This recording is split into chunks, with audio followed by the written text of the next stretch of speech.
বিরহে মৌমাছিরা বলে গেল।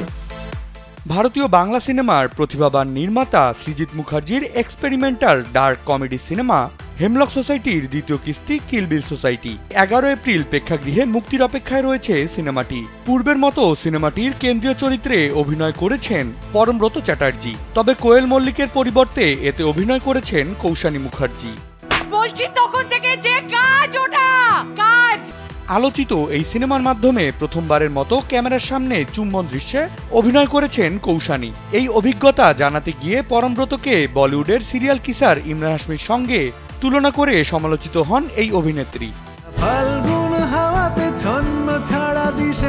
স্যান্ডেলিনা সো, রূপচর্চায় আভিজাত্য।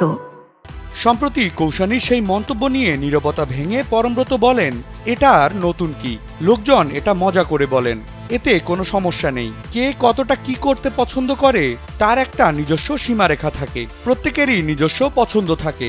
আমি যখন অভিনেতা তখন চরিত্রের প্রয়োজনে এমন দৃশ্য করতে প্রস্তুত, কারণ চুম্বন ভালোবাসার একটা বহিঃপ্রকাশ। তাই অভিনেতা হিসেবে কোনো ছুঁতমার্ক থাকা উচিত নয় বলে আমার মনে হয়। তবে এটা আমার ভাবনা, অন্যেরও একই ভাবনা হবে তার কোনো মানে নেই। প্রত্যেকের ভাবনাকে আমি সম্মান করি।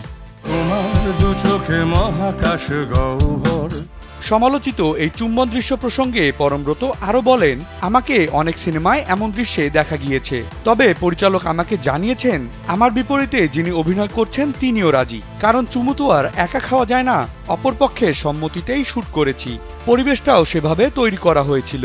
এলুদা নেরুদা ডেরিদা, মেঘ না চাইতেই জল, নট ব্যাড। ভারতীয় আর্ট ফিল্মে রাজত্ব করা অভিনেতা পরমব্রত চ্যাটার্জির সঙ্গে চুম্বন দৃশ্যের শুটিংয়ের অভিজ্ঞতা শেয়ার করে কৌশানী বলেন, আলাদা করে কোনো প্রস্তুতি নিতে হয়নি, সেটে ইন্টিমেসি কোঅর্ডিনেটর থাকেন, স্বাচ্ছন্দ্য হতে অনেকটা সাহায্য করেছেন তিনি। শুটের আগে আমি ভীষণ চাপে ছিলাম, সকাল থেকে হাত পা ঠান্ডা হয়ে গিয়েছিল, কারো সঙ্গে কথা বলছিলাম না। আমার বিপরীতে পরমব্রত চ্যাটার্জি। পরমদা তো ইমরান হাশমি, দারুণ চুমু খায়, পর্দায় অনেককে চুমু খেয়েছে, তবে সৃজিত দাকে বলে রেখেছিলাম এটা যেন এক টেকেই হয়ে যায়, এই দৃশ্যের রিটেক করা যাবে না। তোমাকে না মরতে হবে। বিনোদন ডেস্ক, কালবেলা।